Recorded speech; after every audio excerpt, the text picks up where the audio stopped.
दीजिए, मत बांधिए, मुझे छोड़ दीजिए। टूनी चिड़िया एक रस्सी से टुनटुनी चिड़िया को बांध रही है। टुनटुनी खुद को छुड़ाने की बहुत कोशिश कर रही है, लेकिन अपने आप को वो छुड़ा नहीं पा रही है। चुप, बिल्कुल चुप, ज्यादा बात मत कर, समझी? नहीं तो तेरा हाल भी उस पेड़ की तरह करेंगे।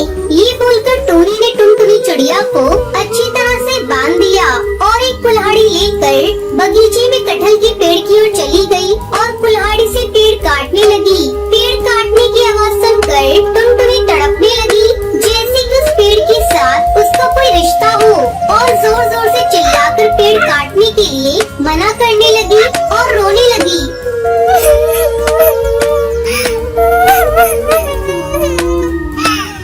मत काटिए उस कटहल के पेड़ को, मत काटिए, छोड़ दीजिए उस पेड़ को, मत काटिए। लेकिन वो पेड़ काट देती है और इधर टुनटुनी रोते रोते बेहोश हो जाती है। मगर उस कटहल के पेड़ के साथ टुनटुनी का क्या रिश्ता है? आखिर उसके साथ ये चिड़िया ऐसा क्यों कर रही है? इसमें गलती किसकी है? ये जानने के लिए हमें थोड़ा पीछे जाना होगा। टुनटुनी के पिता का नाम टुन्नू लाल है, लेकिन टूनी उसकी असली माँ नहीं है। टूनी उसकी सौतेली माँ है। उसकी असली माँ का नाम रानी था। टुनटुनी अपनी माँ और पिता के साथ खुशी खुशी रहती थी। रानी चिड़िया को बगीचे का बहुत शौक था। वो पूरा दिन बगीचे में रंग बिरंगे फूल उगाने में लगी रहती थी। टुनटुनी भी माँ के साथ बगीचे में काम करती थी। उस घर का आंगन हमेशा खिला खिला रहता था। एक दिन रानी चिड़िया बाजार से कटहल के पेड़ का बीज लाई और बगीचे में उसे लगा दिया। माँ, ये कौन सी पेड़ का बीज है?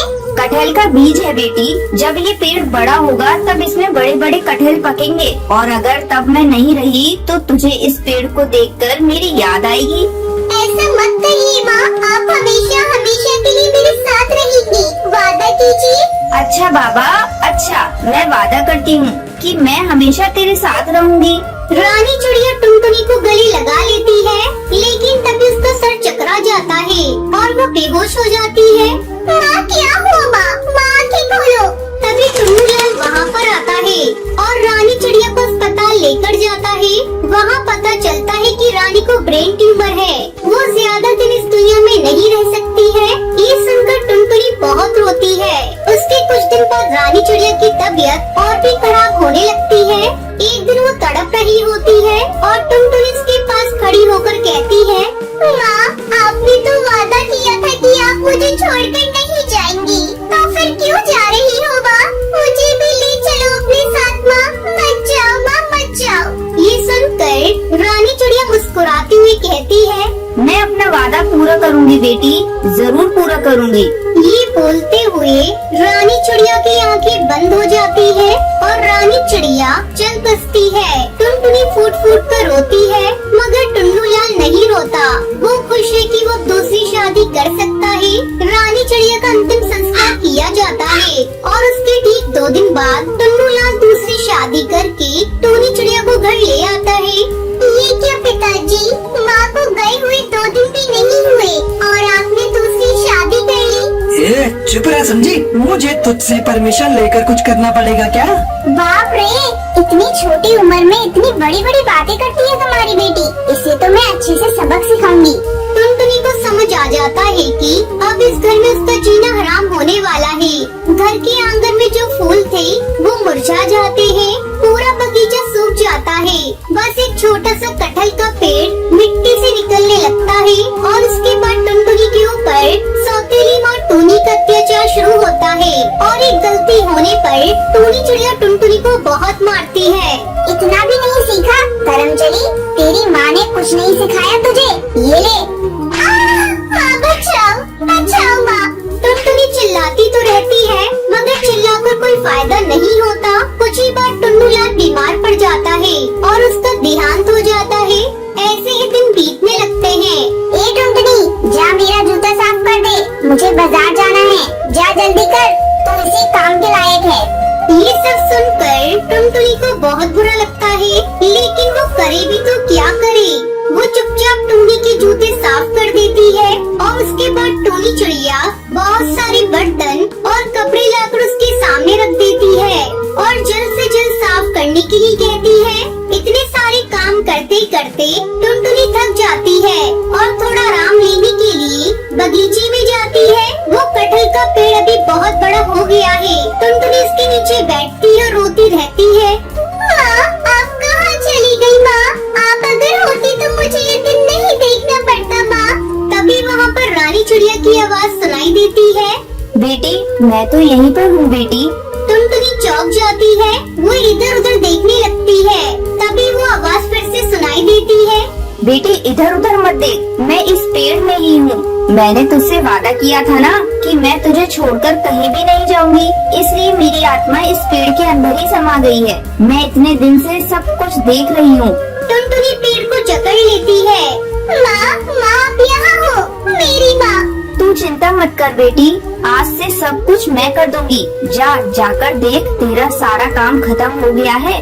टुनटुनी जाकर देखती है कि सारे बर्तन साफ हैं, सारे कपड़े धुले हुए हैं। टुनटुनी तभी सौतेली माँ के पास जाती है और कहती है कि सारा काम खत्म हो गया है। टूनी आश्चर्यचकित हो जाती है। इतनी जल्दी काम कैसे खत्म हो सकता है? ठीक है, अब खाना बना ले। टुनटुनी रसोई में जाती और देखती है कि खाना भी बनकर तैयार है। ऐसे ही चुटकी में उसका सारा काम हो जाता है। ऐसे ही कुछ दिन बीत जाते हैं।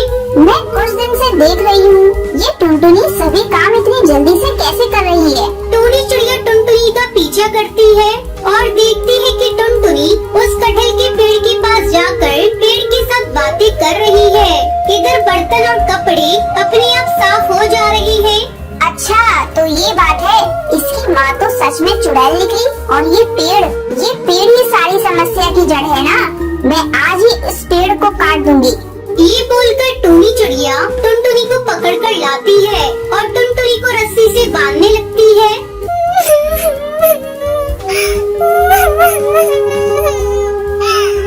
छोड़ दीजिए, मुझे छोड़ दीजिए, मत बांधिए, मुझे छोड़ दीजिए। टूनी चिड़िया एक रस्सी से टुनटुनी चिड़िया को बांध रही है। टुनटुनी खुद को छुड़ाने की बहुत कोशिश कर रही है, लेकिन अपने आप को वो छुड़ा नहीं पा रही है।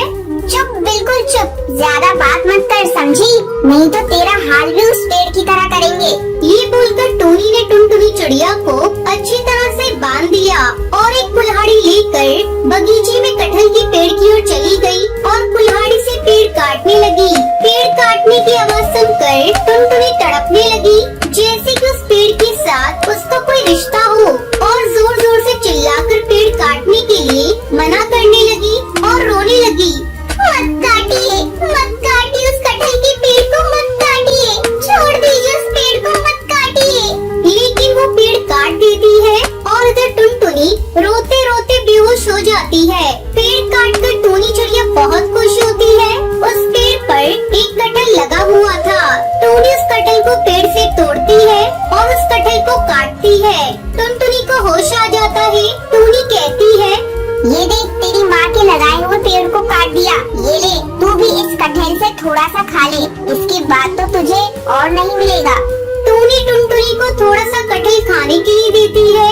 टुनटुनी वो खा लेती है। टूनी बाकी कटहल खाती है और उसके बाद उनके साथ कुछ अजीब सी चीजें होने लगती हैं।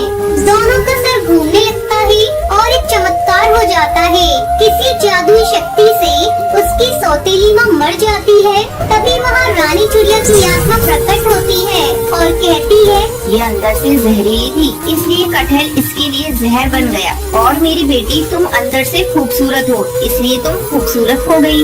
इस तरह टुनटुनी चिड़िया को अपनी सौतेली माँ से छुटकारा मिल गया और वो खुशी खुशी रहने लगी। कालू कौवा अपनी माँ सुंदरी कौवी के साथ रहता था। कुछ दिनों पहले उसकी शादी शहर की एक चिड़िया टुनटुनी से होती है। शादी से पहले टुनटुनी चिड़िया ने अपने पति और ससुराल को लेकर कई सपने देखे थे, पर ससुराल आते ही टुनटुनी चिड़िया के सारे सपने बिखर गए। शादी के अगले ही दिन टुनटुनी चिड़िया की सास उसके पास आती है।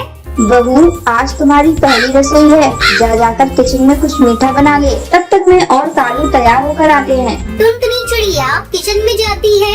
अरे ये क्या, यहाँ तो मिट्टी का चूल्हा है, गैस स्टोव तो है ही नहीं। मुझे तो मिट्टी के चूल्हे पर भोजन बनाना आता ही नहीं। ओ माँ जी, जल्दी यहाँ आइए। क्या हुआ बहू, तूने इतनी जल्दी मीठा बना लिया? नहीं माँ जी, अभी कहाँ कुछ बना फिर चिल्ला क्यों रही हो? वो माँ जी, यहाँ गैस का चूल्हा तो है ही नहीं, मिट्टी का चूल्हा है। तो क्या हुआ बहू, हमारे घर इसी चूल्हे पर भोजन बनता है। तू इसे जला और जल्दी से कुछ मीठा बना ले। लेकिन माँ जी, मुझसे इस मिट्टी के चूल्हे पर कुछ भी नहीं बनने वाला। ऐसा करिए, आप एक गैस का चूल्हा खरीद कर मंगवा दीजिए, फिर मैं उस पर रसगुल्ले बना दूंगी। देखो बहू, ये गांव है, यहाँ सभी के घरों में मिट्टी के चूल्हे पर ही भोजन बनता है। अब मैं तेरे लिए नियम तो नहीं बदल सकती। किसी तरह टुनटुनी चिड़िया मिट्टी के चूल्हे पर रसगुल्ले बनाती है। ये लीजिए माँ जी, मैंने रसगुल्ले बना लिए, खाकर बताइए ये कैसे बने हैं, फिर मैं कालू जी को भी देख कर आऊँ। सुंदरी कौवी रसगुल्ले को खाने लगती है। बहू, रसगुल्ले तो बहुत ही स्वादिष्ट बने हैं, लेकिन तूने पहली बार मिट्टी के चूल्हे पर बनाया है ना, इसलिए तुझे परेशानी हुई है। धीरे धीरे टुनटुनी मिट्टी के चूल्हे पर भोजन बनाना सीख जाती है। इस तरह कुछ दिन गुजर जाते हैं। एक दिन सुंदरी कौवी मिट्टी से चूल्हे बना रही थी। टुनटुनी बहू, आ मैं तुझे मिट्टी के चूल्हे बनाना सिखाती हूँ। टुनटुनी चिड़िया अपनी सास से मिट्टी के चूल्हे बनाना सीखने लगती है। माँ जी, आप तो मिट्टी के बहुत सुंदर चूल्हे बनाती हैं। आपको पता है, हमारे शहर में मिट्टी के चूल्हे बेचने दूर दूर गांव से पक्षी आते हैं। कुछ ही दिनों में त्योहारों का मौसम शुरू होने वाला है और घर घर में से मिट्टी के चूल्हे पर प्रसाद बनाकर पक्षी अपने अपने देवता को चढ़ाते हैं। मैं सोच रही हूँ माँ जी, क्यों न इस बार हम लोग भी मिट्टी का चूल्हा बनाकर शहर के जंगल में बेचें। वैसे भी पूरा दिन हम घर में खाली बैठे रहते हैं। बहू, तेरे बात में तो दम है। अगर हमें ऊपरी कमाई हो जाती है तो घर चलाने में कालू की भी मदद हो जाएगी। फिर दोनों सास बहू मिलकर मिट्टी के बहुत सारे सुंदर सुंदर चूल्हे बनाती हैं और उन्हें अच्छी तरह से धूप में सुखाकर शहर के जंगल में बेचने के लिए ले जाती हैं। चूल्हे ले लो चूल्हे, मिट्टी के सुंदर टिकाऊ चूल्हे, चूल्हे ले लो चूल्हे। तभी टूनी चिड़िया उनके पास आती है। बहन, एक कितने में दे रही हो? अगर तुम्हारे दाम सही हुए तो मैं तुमसे 2 चूल्हे खरीदूंगी। वैसे यहाँ सभी पक्षी 100 रुपए में चूल्हा बेच रहे हैं, लेकिन मैं आपको 100 रुपए में 2 चूल्हे दे दूंगी। ठीक है, मुझे 2 चूल्हे दे दो। इस तरह टुनटुनी चिड़िया और सुंदरी कौवी के बनाए हुए मिट्टी के चूल्हे कुछ ही घंटों में सारे बिक जाते हैं। देखा माँ जी, हमारे बनाए हुए मिट्टी के चूल्हे सबसे पहले बिक गए। लेकिन बहू, हमने चूल्हे के दाम बहुत कम रखे हैं। कोई बात नहीं माँ जी, जैसे जैसे हमारे ग्राहक बढ़ेंगे वैसे वैसे हम चूल्हे के दाम थोड़े थोड़े बढ़ा देंगे। ये सब तेरी वजह से हुआ है बहू। अब जल्दी घर चल, हमें कल बेचने के लिए मिट्टी के चूल्हे भी बनाने हैं। फिर दोनों सास बहू घर जाती है और मिट्टी के चूल्हे बनाने में लग जाती है। इस तरह मिट्टी के चूल्हे बेचकर दोनों सास बहू बहुत खुश होती है और खुशी खुशी रहने लगती है। तो ये थी आज की कहानी। चंदन नगर के जंगल में टूनी चिड़िया अपनी बेटी टुनटुनी के साथ रहती थी। टुनटुनी चिड़िया को पढ़ने लिखने का बहुत शौक था। वो बहुत सारा पढ़ लिख कर किसी अच्छी जगह जॉब करना चाहती थी, ताकि उसकी माँ को किसी के घर काम ना करना पड़े। टूनी चिड़िया पढ़ी लिखी नहीं थी, इसलिए पति के मरने के बाद अपना और अपनी बेटी का पेट पालने के लिए वो चमेली कौवी के घर झाड़ू बर्तन का काम करने लगी। अब अगर बर्तन धुल गए हैं तो जाओ और घर के बाकी काम देखो। ऐसे खड़ी खड़ी मुझे क्या धुले जा रही हो? तो मालकिन, कल मुझे टुनटुनी की फीस जमा करवानी थी, इसलिए अगर इस महीने के पैसे मुझे एडवांस में मिल जाते तो। लो और सुनो, 2 दिन हुए हैं अभी काम करते हुए और चली है पूरे महीने की तनख्वाह मांगने। अरे चलो चलो निकलो यहाँ से और जाकर बाकी काम करो। इन लोगों को तो बस मांगने का बहाना चाहिए। अभी चमेली कभी इतना कह ही रही होती है कि इतने में दरवाजे पर दस्तक होती है। अब जाओ जल्दी से जाकर देखो दरवाजे पर कौन आ गया। टूनी चिड़िया वहाँ से चली जाती है।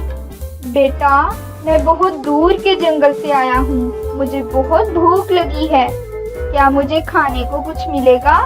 इतने में चमेली भी वहाँ आ जाती है। लो, आ गया एक और फकीर। बेटा, मैं बहुत भूखा हूँ और बहुत दूर से सफर करके इस जंगल में आया हूँ, क्या मुझे खाने को कुछ मिलेगा?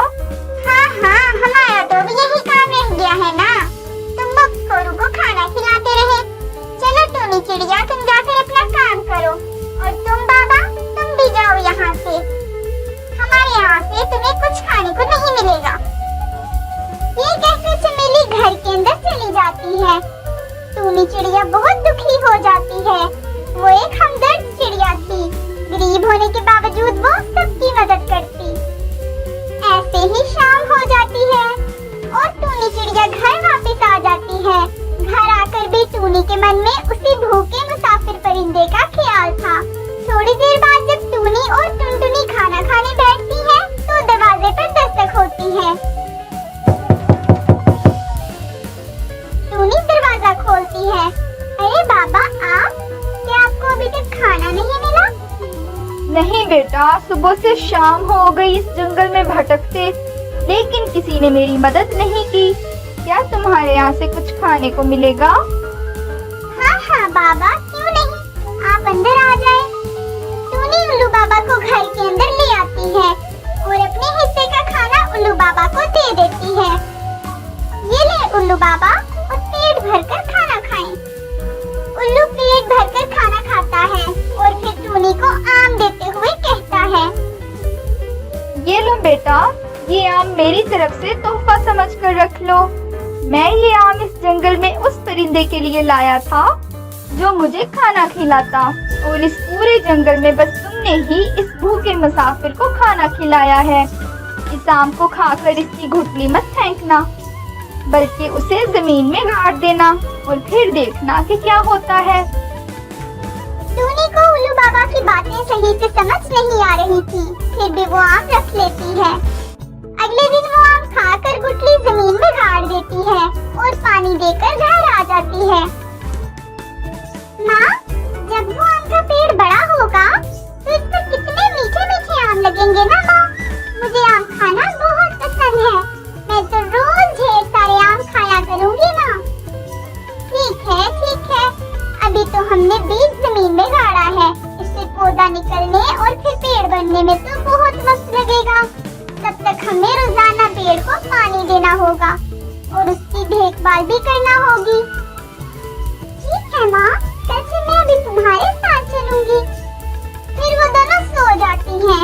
अगले दिन जैसे ही टूनी और टुनटुनी पेड़ को पानी देने जाती हैं तो हैरान रह जाती हैं, क्योंकि वो बीज तो एक बहुत बड़े पेड़ में बदल चुका था और उस पेड़ पर आम की बजाय बहुत सारे हीरे और नोट लगे हुए थे।